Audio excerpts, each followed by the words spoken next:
Ya, itu kalau tiap malam lomba, dikisahkan oleh Imam An-Nawawi dalam kitabnya Tibyan, itu lomba dengan Abdurrahman bin Auf, Tamim Ad-Dari, itu tiap malam paling minimal sekali khatam Al-Quran dalam tahajudnya. Tapi dahsyatnya, besoknya sekiannya itu selalu datang 60, kalau kita sekarang 60 kontainer datang, isinya emas, perak, berlian, macam-macam. Ya, kebayanglah kalau ke PTM datang 60 kontainer isinya emas, perak, makanya nggak ada yang dikasih lagi sekarang. Nah, lihat sini, sudah? Saya mulai ya. Nah, ini saya harus selesaikan ini. Kita sepakat dulu sampai jam berapa kita? 11. Oh enggak, kalau Anda mau sampai jam 11 silakan saja. Saya setengah 10 selesai lah. Karena ini pembuka ya, pembuka. Ke depan kita akan lebih kompleks karena saya pengen ini dicoba sampai sepekan. Nanti akan melahirkan perubahan. Karena ke depan kita akan bicara tentang riba, tentang macam-macam ya. Itu perlu lebih fokus lagi. Ini yang dasar untuk sepekan dulu. Siap ini ya? Yuk kita mulai. 1. Rizki lewat ikhtiar atau usaha. Saya boleh teman-teman sekalian buka ini ya? Ini udah? Ya. Udah. 1 yang lewat usaha itu ikhtiar.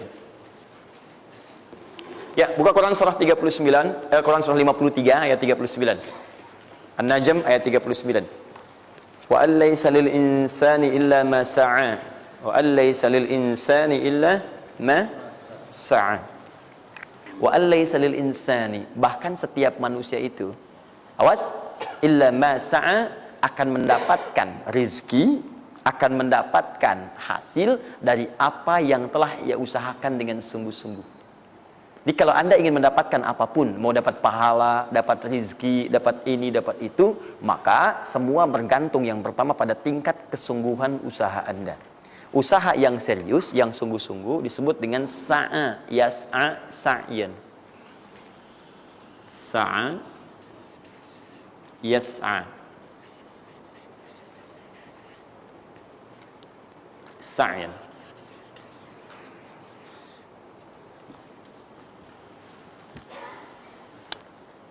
Ini sa'a, yas'a, sa'yan tidak disebutkan dalam bahasa Arab kecuali menunjuk satu usaha yang sangat serius, sungguh-sungguh.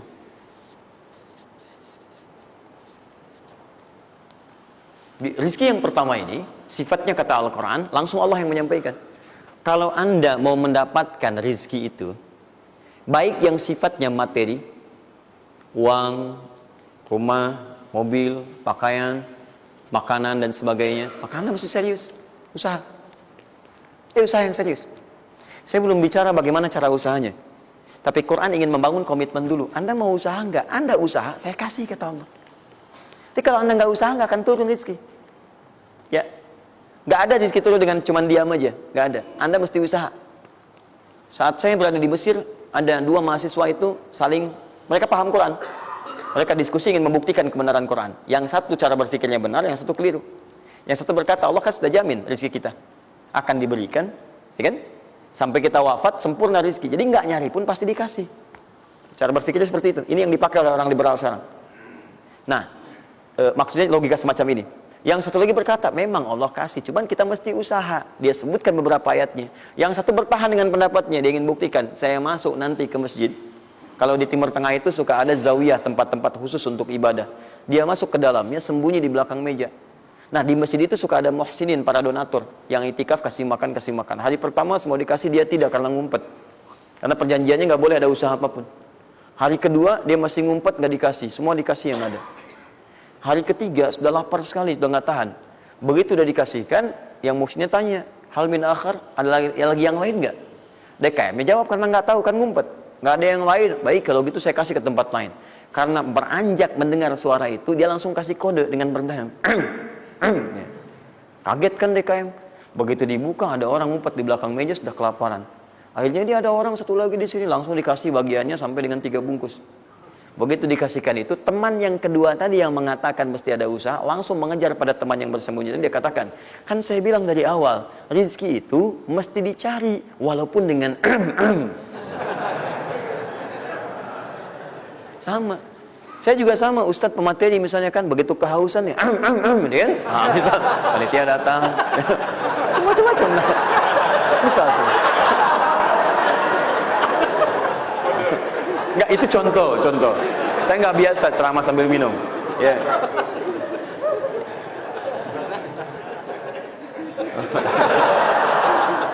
Jelas ya? Nah, jadi prinsip yang pertama, kita harus punya komitmen yang kuat dengan Allah. Kata Allah, kerja ya kerja. Kata Allah, usaha ya usaha, jangan diam. Di usaha itu sepanjang keluar yang disebut usaha dari dalam tubuh kita, kaki melangkah, tangan bergerak gitu kan, kemudian mulut berbicara, bersuara, atau telunjuk menunjuk aja, ada usaha, rezeki turun. Apa butuh pembuktian lagi? Tuh lihat di beberapa belokan-belokan tuh, cuman orang begini aja, prit, 1.000, makasih Pak, 2.000, makasih bos, kan? 5.000, paman. Om. Wah, jelas ya, paham ya? Nah, ini yang pertama, usaha yang serius. Nah, ini langsung dicontohkan oleh Allah. Bahkan kalau Anda serius,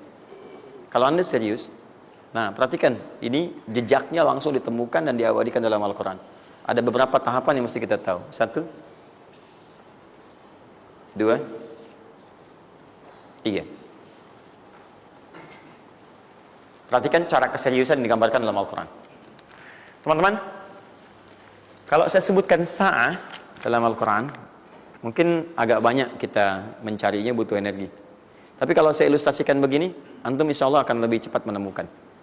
Kalau kita haji atau umrah, kemudian ada ritual setelah tawaf, namanya apa? Sa'i. Apa itu sa'i? Tuh kan, lari-lari kecil. Kalau lari-lari besar, maraton. Kan sudah saya tuliskan di atas. Sa'i itu kan dari sini tulisannya. Ya, dari mana sa'i itu? Safa ke Marwah. Ya, buka Quran surah kedua ayat 158, paling kiri di pertengahan. Innas safa wal marwata min sya'airillah. Faman hajjal bait aw i'tamara fala junaha alaihi ay yattawafa bihima. Man tatawwa khairan fa innallaha syakirun alim. Lihat sini. Ibadah ini kenapa dinamakan dengan sa'i? Dan sementara orang sekarang agak kurang tepat menerjemahkan dengan lari-lari kecil. Dalam bahasa Arab lari kecil bukan sa'i. Dalam bahasa Arab lari-lari kecil itu bukan sa'i. Ingat baik-baik kalimat ini. Kenapa dinamakan dengan sa'i? Karena di tempat ini pernah ada satu sosok yang sangat bersungguh-sungguh untuk berusaha. Sangat serius untuk mendapatkan rizki dari Allah Subhanahu wa taala. Sosok ini datang, diantarkan oleh suaminya. Kemudian ketika diantarkan, ternyata ini yang paling menarik. Ini yang saya berikan 3 panah ini. Diabadikan kisah ini di Quran surah ke-14 ayat ke-37. Pertama diantarkan. Ya, begitu tiba suami, istrinya dengan anak yang baru lahir, tiba-tiba langsung bermohon kepada Allah. Perhatikan, bukankah Allah pemilik rezeki? Masih ingat tadi teori di awal? Pusat rezeki ada di mana? Baik. Nah, ini teman-teman sekalian, kaidah yang pertama, kalau antum ingin berikhtiar berusaha, maka hal yang pertama dilakukan adalah mendekat dulu kepada pemiliknya. Mohon minta kemudahan, minta petunjuk, minta kenyamanan, minta keberkahan. Itulah sebabnya sebelum kita berangkat, kita sholat dulu. Sholat subuh, sholat fajar, menghadap, usahakan. Makanya Nabi setelah selesai sholat, itu selalu meminta kepada Allah diberikan petunjuk mendapatkan rezeki. Ya, yang di Ibnu Majah nomor hadis 925 itu, Allahumma inni as'aluka ilman nafi'a wa rizqan thayyiba wa amalan mutaqabbala. Minta. Kalau dalam bahasa kita, ya Allah berikan saya hal yang bermanfaat, ilmu bermanfaat dan rezeki terbaik di hari ini. Minta. Nah, begitu sampai beliau bermohon pada Allah, Rabbana inni askantu min dzurriyyati biwadin ghairi dzi zar'in inda baitikal muhram. Perhatikan ya. Ya Allah, saya bermohon kepadamu, Engkau yang merawat kami, memerhatikan kami, memberikan rezeki kepada kami. Sifat rububiyah yang disebutkan namanya Rabb. Begitu meminta kepada Allah, ya Allah sekarang saya diperintahkan olehmu sebagai tawadhu. Nabi Ibrahim mengatakan, saya menempatkan sebagian keturunan saya, istri saya, anak saya di satu tempat yang sangat gersang. Anda bayang nggak? Tempatnya gersang, gunung-gunungnya itu, batu-batunya itu rapat luar biasa, kerasnya luar biasa, dan nggak ditemukan sumber air di situ. Artinya ini kondisi yang paling dalam lah, ya. Kondisi yang paling sulit didapatkan. Jadi selevel tumbuhan pun nggak ada. Jadi saya mau katakan begini, lihat ya. Anda pergi ke satu tempat, Anda berusaha tuh masih ada, Google-nya ada, bangunannya ada, kendaraan ada, modal ada, tinggal kelihatan semuanya jadi aktiva semua tuh. Tinggal kita olah aja. Ada orang yang pernah mendatangi tempat yang semuanya nggak ada bahan-bahannya. Bayang ya? Kosong. Tuh, saya pernah satu kali waktu ada krisis itu beberapa ke belakang, itu semua showroom macam-macam itu pada jatuh. Dan saya diundang ke Hyundai untuk ngasih motivasi, ngasih training. Pertama kali saya dibawa itu, teman-teman sekalian, saya dibawa ke showroom mereka, selapangan tuh, isinya mobil semua. Mobil, apa perkataan pertamanya? Kata manajernya, Ustaz, itu biasanya kami kosong nih. Sekarang banyak seperti ini katanya. Mohon nanti diberikan gambaran seperti apa kami mesti semangat macamnya. Saya bilang, Pak, Bapak itu luar biasa ya. Tahu nggak Pak, orang yang pertama kali menemukan mobil, jangankan mobil begininya, bahannya aja susah nyarinya. Masuk kemudian ke showroom aja nggak ada, di belakang rumahnya cuma otak-atik cari bahan macam-macam, jadi yang sederhana. Ya dari situ aja jadi mobil. Bapak sekarang udah ada mobilnya, tinggal dipasarin aja. Nah sekarang banyak orang banyak mengeluh. Nabi Ibrahim dulu cuma bawa istrinya ke tempat yang gersang luar biasa, nggak ada potensi apa-apa, materinya kosong, itu gersang, tumbuhan nggak tumbuh. Apa yang terjadi begitu sampai di situ? Satu kalimat ketika meninggalkan Ibrahim istrinya Sayyidah Hajar dengan anaknya Ismail alaihissalam, maka pertanyaan pertama dalam satu riwayat, ahadza min amrillah, apakah semua ini ketetapan Allah? Maka dijawab bala. Perhatikan prinsipnya, selama ini ketetapan Allah, maka Allah tidak akan menyia-nyiakan saya. Dan rizki telah Allah tetapkan kepada kita, maka Allah tidak akan pernah menyia-nyiakan kita. Paham ya? Jadi kalau Anda ditempatkan di kondisi apapun, bahkan mulai belum bekerja, baru lulus kuliah, bahkan mulai baru membuat satu bisnis misalnya, atau macam-macam halnya, ingat, ada yang lebih buruk kondisinya daripada Anda, yang semua bahannya bahkan belum didapatkan. Dan dia yakin dengan Allah. Sepanjang Anda punya Allah, maka semua akan mudah bagi Anda. Ini prinsip yang pertama. Jelas ya? Nah, kalau sudah paham sampai sini, belum berhenti karena ada komitmen untuk usaha. Apa usahanya? Maka Ismail menangis satu saat dan Allah tetapkan ASI-nya nggak keluar dari ibunya. Begitu tidak keluar, nah anak ini kan pasti bergejolak. Tangan bergerak, kaki bergerak, disimpan di bawah. Saat bergerak itu kakinya menghunjam ke tanah, tangan bergerak, nggak keluar apapun. Ibunya ini yang menempuh usaha yang sangat serius untuk mencari. Dia tahu kalau cuma diam nggak akan datang. Maka ibunya menerapkan satu ketentuan pertama yang nanti diabadikan dalam Al-Quran, yaitu teori rezeki dengan ikhtiar, mencari cara yang serius. Nah, cuma apa yang akan kita keluarkan saat ini terlepas dari usaha apapun yang Anda kerjakan saat ini. Tapi teori dasarnya adalah ketika Anda menempuh usaha yang serius ini, ada beberapa tahapan yang mesti Anda lalui. Persoalannya, waktu saya sudah habis 9:30. Nah, saya mau minta sedikit aja, boleh nggak saya tambah 5-10 menit? Alhamdulillah. Nah, satu, saya agak cepat ya, saya agak cepat. Satu. Nah, Pak. Yang pertama beliau lakukan, beliau kemudian mencari itu dengan semangat, naik ke satu bukit. Naik. Bukit apa namanya? Kapan bukit itu dinamai dengan Sofa? Ini persoalannya. Belakangan kan? Belakangan, setelah itu bukit Sofa. Dari mana munculnya Sofa? Sofa itu kan kalau kita gali dari akar katanya, ya berasal dari kata tasfiyah. Ya, Sofa, yasfi, sofyan, wa tasfiyatan, wa sofian, wa sufyanan. Kalau pakai sin, sufyan, kalau pakai sod, sufyanan. Sofiyun. Tasfiyah artinya menyaring sesuatu yang kotor, sehingga yang bersih aja yang kelihatan. Kalau Anda menyaring sesuatu, saring, bersihnya itu ada, kotornya hilang, dibuang. Itu namanya tasfiyah. Pakai ta, sod, fa, ya, ta. Ini. Hasilnya disebut dengan sofa. Orangnya disebut dengan Sofi atau Sufi. Perempuannya disebut dengan Sofia. Jadi kalau ada yang namanya misalnya Sufi atau Sofia, ini orang yang mampu menyaring segala yang kotor dalam dirinya, sehingga yang keluarnya yang baik-baik aja. Kalau bicara, ada yang provokasi, mau ngucapkan yang kotor, dia tahan. Keluarnya yang baik. Mau melihat, ada yang kotor, dia palingkan. Dia yang baik. Itu Sofia. Perempuannya, laki-lakinya Sofi. Ya, atau Sufi. Baik. Nah, Sofa, kenapa disebut dengan Sofa bukitnya? Karena pada saat itu, walaupun tidak ada modal, situasinya sulit, beliau bisa menyaring keadaan dirinya, sehingga menghilangkan yang kotor-kotor dalam benaknya, dan yang ada cuma prasangka baik kepada Allah Subhanahu wa Ta'ala. Maksudnya Pak, kalau Anda ingin memulai usaha sehebat apapun, walaupun nggak ada modal, nggak ada apapun, hal pertama modal terbaik yang Anda mesti lakukan adalah berprasangka baiklah kepada Allah Subhanahu wa Ta'ala. Safa. Positive thinking kepada Allah. Allah sudah janjikan kepada saya, maka saya akan memenuhi apa yang Allah perintahkan, dan akhirnya Allah memberikan apa yang dijanjikan. Betul ya? Kalau Anda memulai dengan perasaan yang baik, yang positif, nanti Allah akan angkat Anda berada di puncak seperti Sayyidah Hajar naik ke atas bukit itu. Jelas ya? Dan perasaan Anda pun akan enak. Tapi kalau belum apa-apa Anda sudah negative thinking kepada Allah, maka mohon maaf, jangankan rizkinya, maka usaha Anda pun tidak akan maksimal, effortnya akan sangat kurang. Anda baru mau ke kantor, terus tiba-tiba melihat mendung, ya, terus orang udah mulai macet, terus negatif muncul di situ, ya, mendung. Macet. Terus apakah dengan mengatakan ya mendung dan macet, kemudian macet itu akan terurai? Mendung itu akan sirna? Tidak. Sampai Anda bikin status pun nggak akan pernah kelar. Ceklik hari ini Bekasi macet. Terus Anda ngapain? Jadi kalau Anda mau mengawali sesuatu, maka positive thinking kepada Allah. Bismillah. Allah yang bikin mendung, Allah yang bikin terang, nggak ada bedanya. Bismillah. Saya diperintahkan, saya jalan. Tak bisa, kemudian saya coba cari alternatif. Macam Anda usaha. Paham ya? Nah, kemudian, bukankah seseorang berusaha itu ingin mendapatkan sesuatu?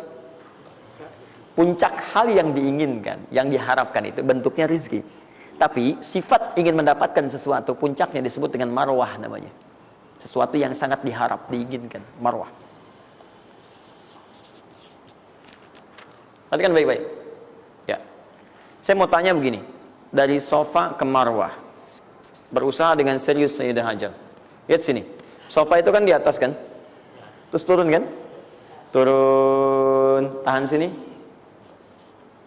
Begitu ke sini, ngelihat ada peluang di sini, terlihat seperti ada oase, maka dipercepat jalannya. Makanya di sini sekarang ada tanda lampu hijau.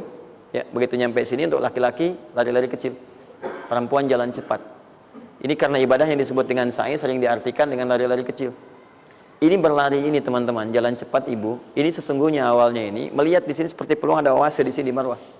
Banyak air. Maka dipercepat jalannya. Sampai di batas ini ragu lagi. Betul nggak ya? Apa cuma fata morgana?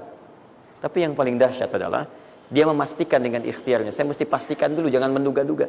Dikejar sampai ke atas. Begitu kepastiannya tidak ada sama sekali. Ternyata fata morgana saja. Dari sini balik lagi, mungkin di sini ada. Ya, balik lagi ke tempat tadi, balik dilihat sini kayak ada betul di sini. Balik nyampe sini fata morgana. Bola balik, bola balik, bola balik sampai dengan 7 kali. Ya, dari sini ke sini 1. Sini ke sini 2. Ini 3, 4, 5, 6, 7. Ingat, sofa selalu genap, marwah selalu ganjil. Kalau Anda umrah, kemudian tiba-tiba Anda merasa berakhir selesai, tapi posisi Anda di sofa kemungkinan cuma 2. Kalau bukan Anda kurang baru 6 kali, atau Anda terlampau soleh 8 kali.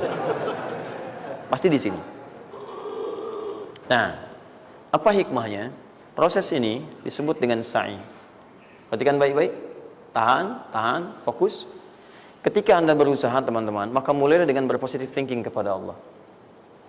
Tapi ingat, usaha Anda tidak akan selamanya ada di atas. Mungkin suatu saat akan turun. Kan?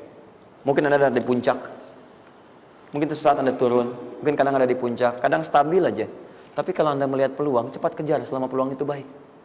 Itulah yang dimaksud dengan kompetisi yang sehat. Anda dapatkan kejar. Ada tender, ikut tender dengan cara yang baik, cara yang normal. Ikut.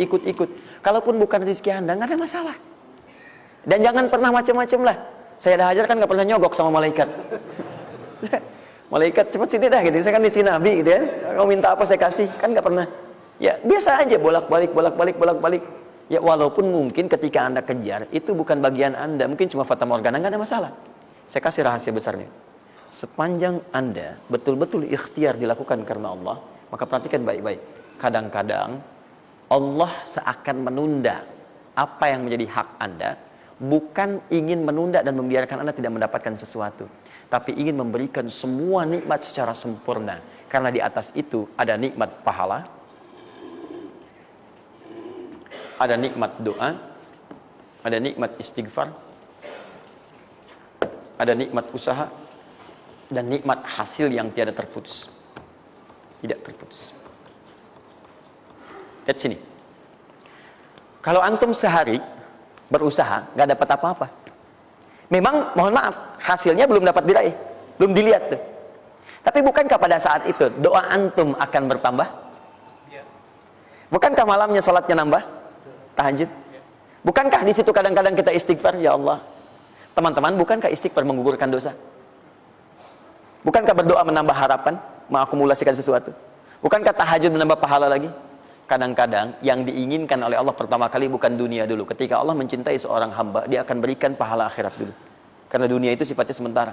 Hei fulan, kamu kemana aja? Kemarin kamu jauh dari saya, baru sekarang kamu pikir dekat dengan saya. Saya nggak pengen kasih dunia dulu, dunia itu kecil. Kalaupun di seekor sayap samuk sebelahnya, sebelah sayap nyamuk ada dunia itu ada nilainya, saya kasih buat kamu deh, nggak ada nilainya. Ya, karena itu saya ingin kamu akhirat sempurna dulu. Saya ampuni dulu dosa-dosa kamu yang kemarin.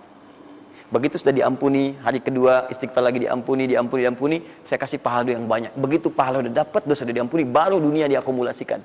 Karena hukum dunia itu, kalau antum usaha akan terus diberikan. Jadi nggak ada yang nggak dikasih. Jadi kalau antum sehari bekerja ini, kelihatannya nggak dapat apa-apa. Bukan nggak dapat apa-apa, disimpan untuk diakumulasikan.